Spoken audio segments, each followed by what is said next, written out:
nós vamos falar, eu vou pedir para abrir no Evangelho de Lucas, capítulo 12,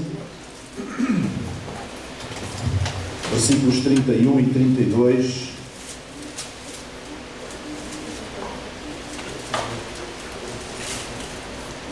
São Lucas, capítulo 12, versículos 31 e 32. E diz assim: buscai o reino de Deus, e todas estas coisas vos serão acrescentadas. Não temas, ó pequeno rebanho, porque a vosso Pai agradou dar-vos o reino. Estas coisas que aqui são faladas, para nós não buscarmos o reino de Deus antes de qualquer coisa, e estas coisas nos serão acrescentadas, são as nossas necessidades básicas. É disso que vem a falar atrás. E depois acrescenta: não temas, ó pequeno rebanho, porque a vosso Pai agradou dar-vos o reino. Há uma tendência, muitas vezes, entre nós, portugueses, e entre nós, Igreja do Senhor, em geral, de uma certa cultura de miséria, uma certa cultura miserabilista. Muitos de vocês são alentejanos e vocês sabem que quando se fala em pão é o panito, quando se fala em cão é o canito, é o Portugal dos pequenitos. E nós temos um bocadinho esta coisa, canito. Não sei se isto vem de uma cultura antiga, se está no nosso ADN como povo, se vem de algumas décadas atrás, não sei. Sei que isto está muito presente. E por isso, quando os portugueses vão para países onde existe uma vastidão territorial grande, onde existem oportunidades, liberdade, digamos, sem grandes problemas, sem grandes aperreamentos de desenvolverem negócios, de desenvolverem atividade profissional, eles normalmente marcam posição e muitas vezes são extremamente bem-sucedidos na sua atividade. Porquê? Porque eles não têm aquela caixinha pequenina, cultural e mental, onde aprenderam a viver e onde cresceram. E no povo de Deus isto é particularmente grave, porque nós somos filhos do Rei dos Reis, do Senhor dos Senhores. E, portanto, esta cultura miserabilista não nos veste bem. É qualquer coisa que não é adequado a nós. Eu, no domingo passado, falei aqui sobre a fé que não se mede nem ao metro nem ao quilo. E falei que o que importa é uma atitude de fé. Porque a tendência humana é para desprezar um pouco o pouco que nós temos. Em especial quando nós ao lado parece que há muito. Então nós parece que desprezamos o pouco que temos. Um dia os discípulos disseram a Jesus: Senhor, aumenta-nos a nossa fé. E ele disse: se vocês tiverem fé do tamanho do grão de mostarda, diz esta a moreira, para sair daqui, se desarraigar e ir para o outro lado, e ela obedecer-vos-á. Portanto, a fé não é uma questão de tamanho, é uma questão de atitude. E, de algum modo, e eu vou dar vários exemplos de coisas pequenas, ou como é que se lida com as coisas pequenas, ou como é que se olha para as coisas pequenas no reino de Deus, e a primeira delas é a fé. Não interessa se é muita, se é pouca, se você tem muita fé, se tem pouca fé. Interessa que você usa aquela que tem. Usa aquilo que tem. Amém? Se você tiver só 5 euros e estiver a fazer contas para conseguir cumprir os seus compromissos, ou para conseguir alimentar-se durante mais uns dias, o que é que você faz? Você gasta esses 5 euros, o melhor sabe e pode, ou você diz: não, é tão pouquinho, não vou usar. Se eu tivesse 100 euros, eu sabia o que havia de fazer, sabia o que havia de comprar, e não sei. Agora com 5 euros é melhor estar quieto, morrer à fome. Então a fé não interessa se é muita, se é pouca, a que tem, use-a. Porque a fé é quando você não usa a fé que tem, mesmo que ache que é pouca, você está a ofender a Deus. Sabe porquê? Uma razão muito simples. Porque a fé é um dom de Deus, é uma dádiva de Deus. Ou seja, é uma coisa que Deus nos dá. E quando eu não uso a fé que tenho porque acho que é pouca, e o meu irmão lá tem muita fé, e eu não uso a minha porque acho que é pouca, porque tenho esta cultura de miséria, então eu estou a ofender a Deus. Porque estou a dizer, a dádiva que tu me deste, aquilo que tu me deste não presta para nada, não serve para nada, nem sequer consigo usar. Quer entender? Então, muito ou pouca, a fé que tem, use-a. Porque é para isso que ela lhe é dada. Todos os dons de Deus têm um propósito. Todas as dádivas de Deus têm um propósito na nossa vida. Elas têm uma aplicação, têm uma necessidade. Elas são-nos atribuídas por Deus, pelo Espírito Santo, são-nos atribuídas com um objetivo. Nada é por acaso no reino de Deus. Nada é por acaso nas coisas espirituais. E se você recebeu uma porção de fé, não importa se é muita ou se é pouca, use. Até porque a fé é uma espécie de um músculo. E se nós também não podemos pensar assim, bom, se eu tivesse o corpo daquele fulano ali que é muito atlético, tem uns bíceps e um tamanho não sei quê, uns peitorais e não sei quantos, então eu agarrava nesta caixa e punha ali. Mas eu sou assim franzino e tal. Quer dizer, você está à espera de vir um tipo do ginásio para levantar uma caixa e pôr ali?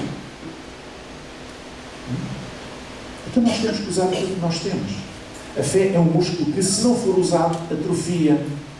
É como um músculo, não é? Se nós estivermos deitados ou sentados durante dias seguidos, sem nos levantarmos, quando nós quisermos levantar, não temos força nas pernas.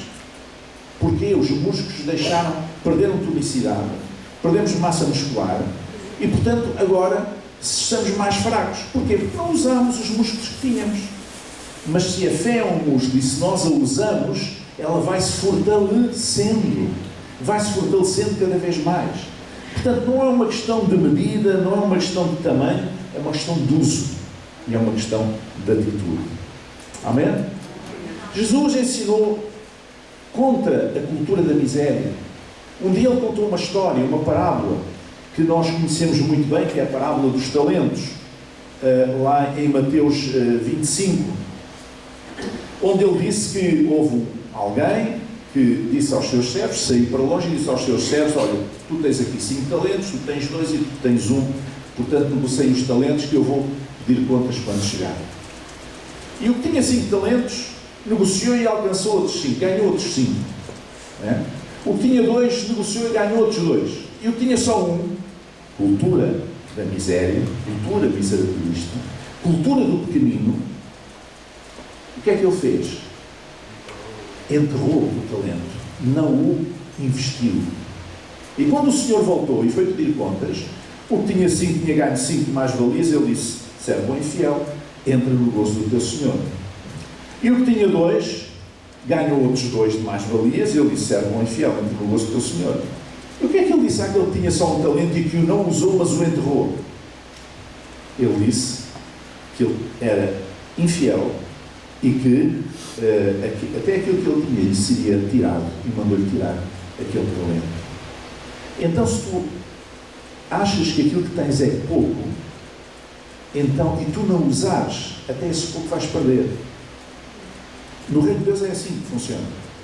As coisas são-nos dadas para nós usarmos, para nós pormos, para nós investirmos no reino. Porque a prova aqui é a prova da fidelidade, não é a prova da quantidade, não é a prova do número dos lucros. Nós estamos numa sociedade que se mete tudo por lucros. Há dias eu estava a ler um livro muito interessante, eu nunca tinha lido esta perspectiva. No mundo, não apenas ocidental, mas em geral, hoje nós estamos nas mãos dos economistas completamente. Então os países têm sempre de crescer. Se não crescer não sei quantos % ao ano, já não o PIB, se não crescer não sei quantos % ao ano, então parece que já o mundo acabou.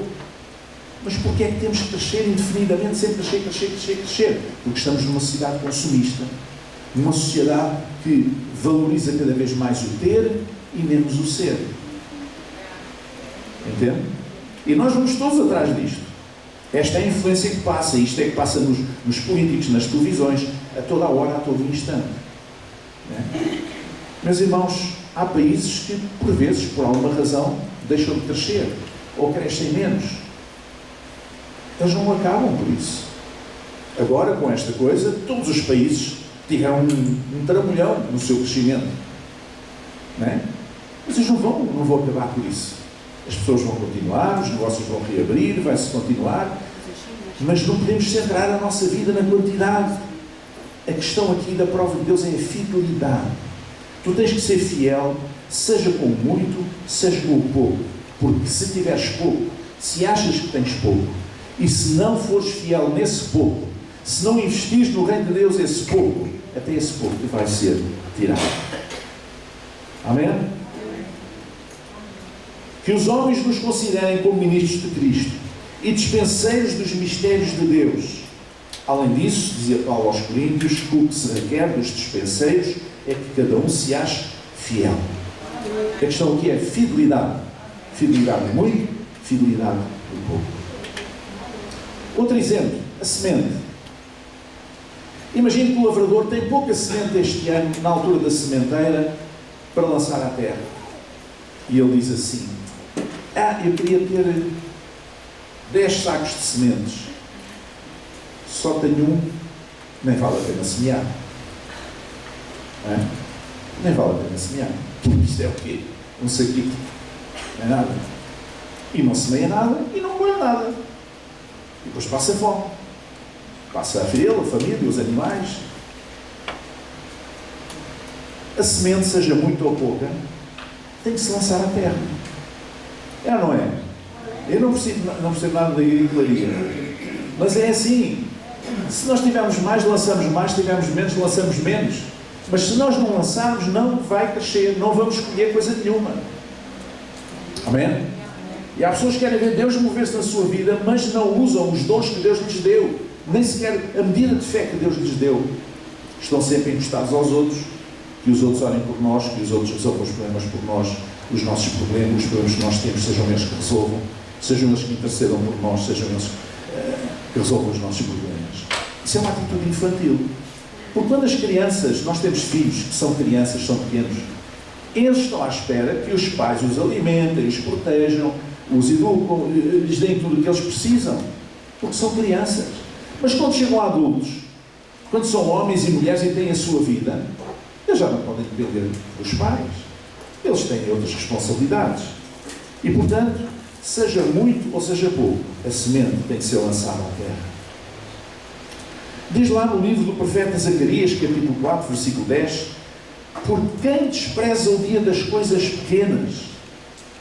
E diz noutro lugar, Salomão, que é tolice desprezarmos o trabalho do menino. Ou seja, nós não podemos desprezar aquilo que parece pequeno, que parece que tem pouco valor. Não podemos desprezar. Eu não estou a entender o que eu estou a dizer. Temos que valorizar, seja muito, seja pouco, temos que valorizar. O dia das coisas pequenas não deve ser desprezado.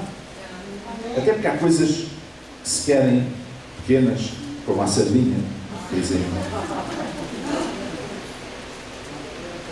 Um dia, no reino de Samaria, no reino do norte, em Samaria, Elias andava lá à volta com Acabe e Jezabel, a rainha perversa, etc. E veio uma seca rigorosa a Samaria. E houve uma altura que Deus disse: agora vai chover. E diz aqui, 1 Reis capítulo 18, diz ao seu servo: sobe agora e olha para o lado do mar. E Elias subiu e olhou e disse: não há nada. Então disse Deus: volta lá 7 vezes. E sucedeu que há a 7ª vez, e estas 7 vezes têm a ver com a obediência. Ok? Naamã mergulhou 7 vezes no Jordão. Vocês acham que era por ser 7 vezes? Não, é porque era uma obediência àquilo que Deus tinha dito pela boca do profeta. E à 7ª vez disse: eis aqui uma pequena nuvem como a mão de um homem subindo do mar. Uma coisa não longe, uma coisinha pequenina, do tamanho de um punho, sei lá, uma coisa da mão de um homem, muito longe. Então disse Deus: sobe e diz a Acabe: aparelha o teu carro e desce, para que a chuva não te impeça. Porque ia chover a sério, acabava com a seca, ia chover a sério, os caminhos ficavam enlameados e o carro já não podia passar. E sucedeu que, entretanto, os céus se enegreceram com nuvens e vento, e veio uma grande chuva, e Acabe subiu ao carro e foi para Jezreel. Portanto, aquela pequena nuvem, depois de um grande período de seca de anos, aquela pequena nuvem Parecia que não era nada. Não desprezes as coisas pequenas.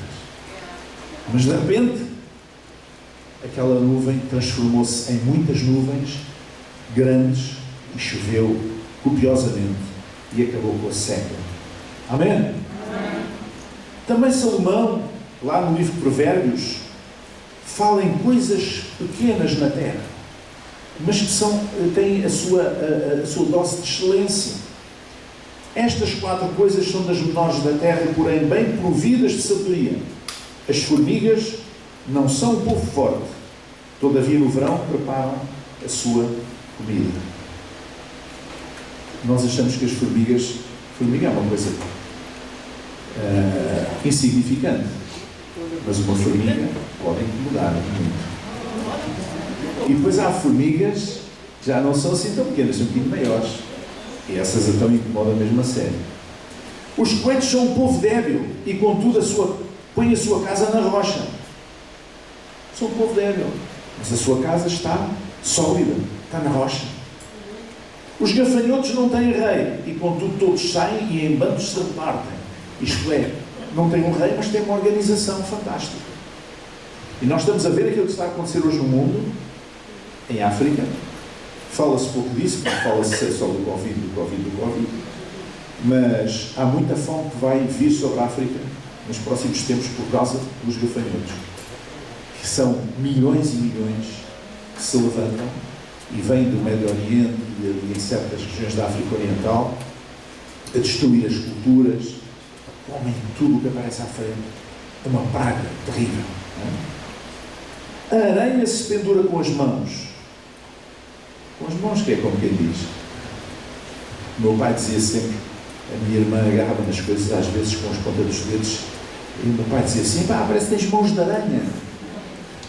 Depois as coisas caíam. Parece que tens mãos de aranha. A aranha não tem mãos, não é? Mas vocês compreendem. A aranha se pendura com as mãos e está nos palácios dos reis. Não é? A aranha, uma coisa insignificante, mas está nos palácios dos reis. A bênção de Deus não é para os grandes, irmãos. Vamos meter isto de uma vez na cabeça. A bênção do Senhor é para todos. Amém? É para todos, não é para os grandes, é para todos. Ouça o que diz a palavra do Senhor, Salmo 115, versículos 11 a 13. Vós os temeis ao Senhor, confiai no Senhor. Ele é o seu auxílio e o seu escudo. O Senhor se lembrou de nós. Ele nos abençoará. Abençoará a casa de Israel. Abençoará a casa de Arão. Agora ouça. Abençoará os que temem ao Senhor, tanto pequenos como grandes. Diga comigo. Tanto pequenos como grandes. Deus não faz distinção de pessoas. Deus não distingue pessoas. Se são pequenos, se são grandes. Se tem muita cultura, educação ou não. Se tem muito dinheiro ou não. Se tem mais nível social ou não tem. Para Deus, todos estão no mesmo patamar. Amém? E Deus abençoa tanto os pequenos como os grandes. Amém? Amém. Até no nascimento de Jesus, esta ideia da pequenez está presente.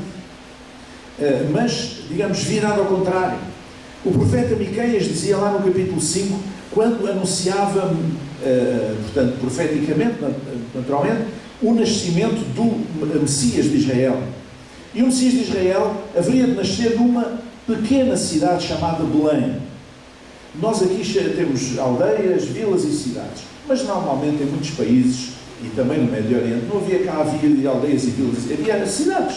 Cidades grandes, cidades médias, cidades pequenas, como é nos Estados Unidos, como é no Brasil, como é noutros lados. Nós é que chamamos de aldeia, vila, cidade, estamos muito catalogados. Não, são cidades grandes, médias, pequenas, são cidades.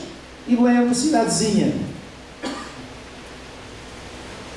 E tu, Belém Efrata, isto é, da tribo de Efraim, posto-te pequena entre os milhares de Judá, de ti me sairá o que governará em Israel, e cujas saídas são desde os tempos antigos, desde os dias da eternidade. A cidade onde Jesus nasceu era uma cidade insignificante. Aparentemente insignificante. Uma cidade pequena. Pequena entre os milhares de Judá. Havia muitas outras cidades onde Jesus podia ter nascido. E talvez tivesse outro estatuto social, do ponto de vista humano. Enfim, talvez tivesse outro estatuto. Mas foi uma cidadezinha. Uma cidadezinha que nem sequer tinha uma estalagem em condições. Uma cidadezinha. Mas foi aí que Jesus nasceu. O Rei dos Reis, o Senhor dos Senhores. Ele habita. Ele é grande, mas habita também entre os pequenos. Então, irmãos, conceitos como pouco e muito são relativos no reino de Deus. E são relativos mesmo em termos humanos, porque há quem com pouco faça muito e há quem com muito faça pouco ou não faça nada.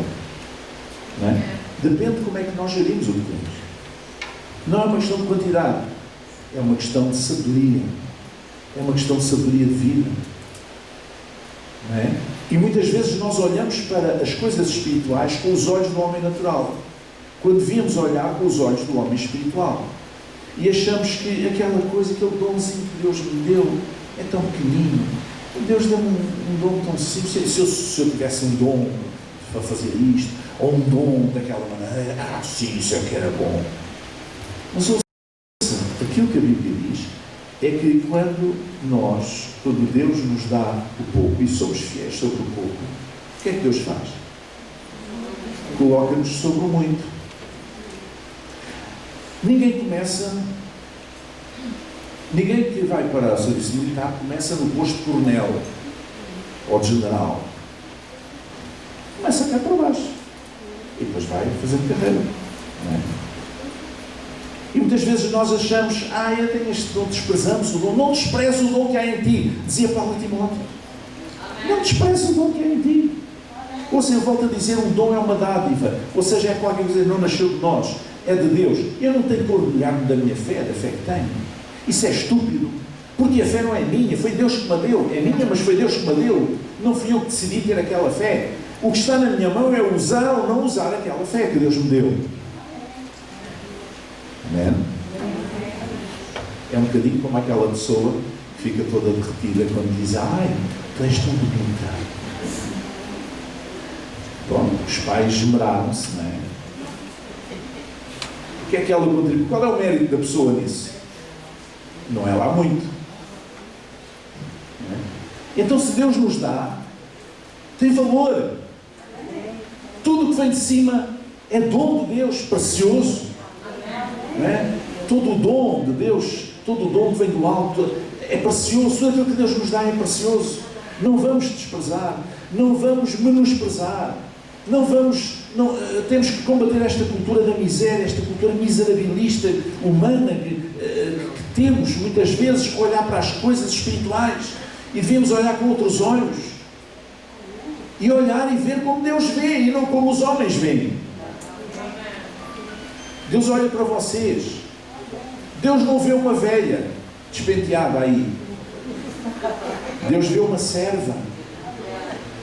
Talvez uma mulher de oração. Talvez uma pessoa que tem palavras de bênção para aqueles que estão à volta. Talvez uma pessoa que é fundamental na sua família, que é uma coluna forte na sua família. Deus não vê um velho desdentado de bengala. Deus vê um homem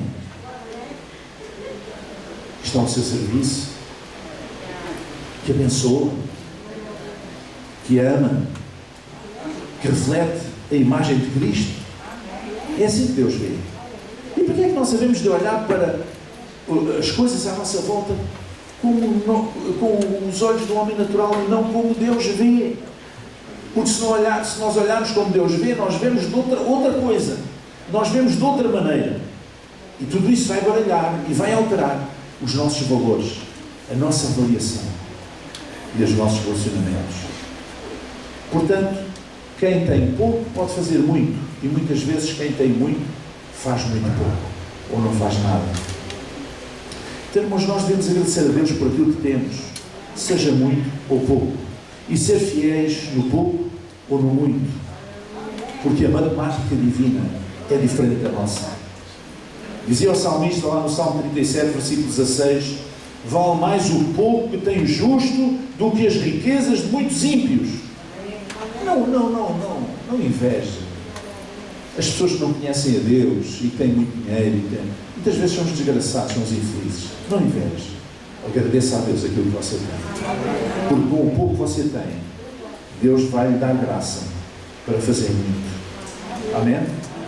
Dizia o apóstolo Paulo aos Filipenses: sei estar abatido e sei também ter abundância.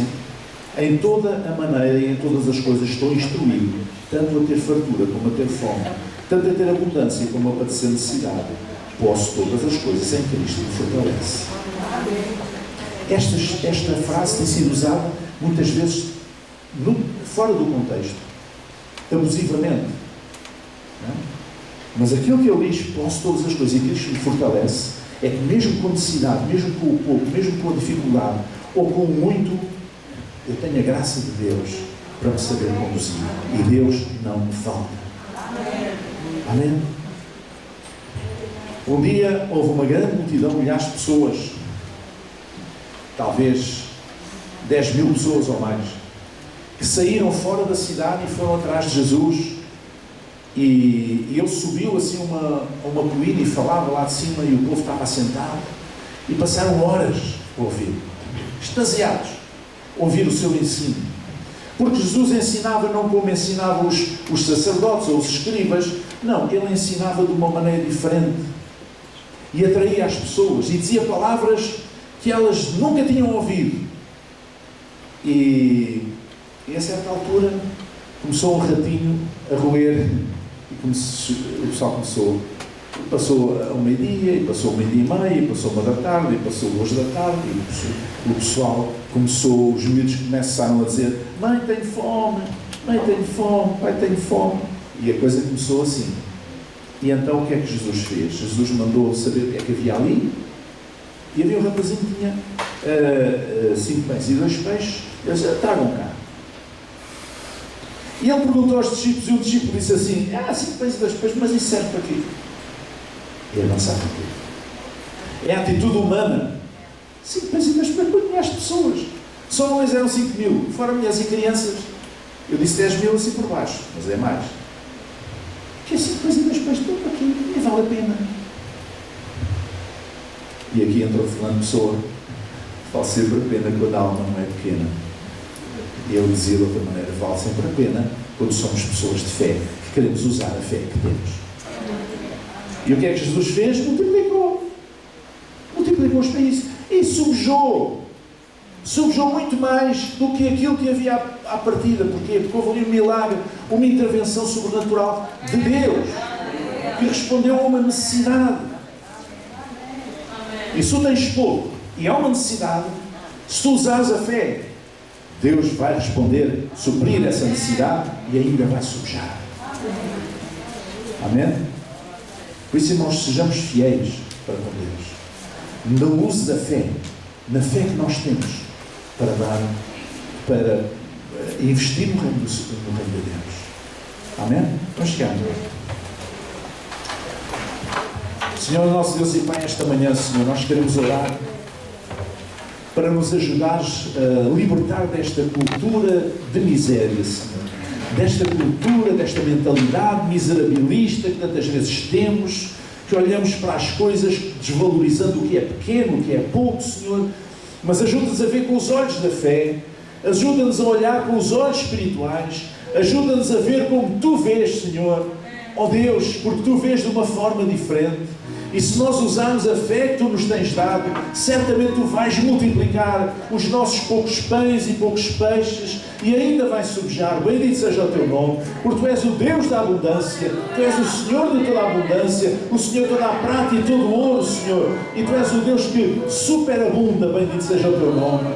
Senhor, esta manhã ajuda-nos a libertar-nos, Senhor, desta mentalidade que muitas vezes nos tem amarrado como pessoas e como cristãos, e a podermos olhar com olhos de fé, Senhor, para o mundo que está à nossa volta, olhar com olhos de fé e usar a fé que uma vez nos tens dado, a medida de fé que nos tens dado, Senhor, para vermos as coisas acontecer na nossa vida e à nossa volta, Pai, em nome de Jesus, que assim seja. Amém, amém, amém, amém.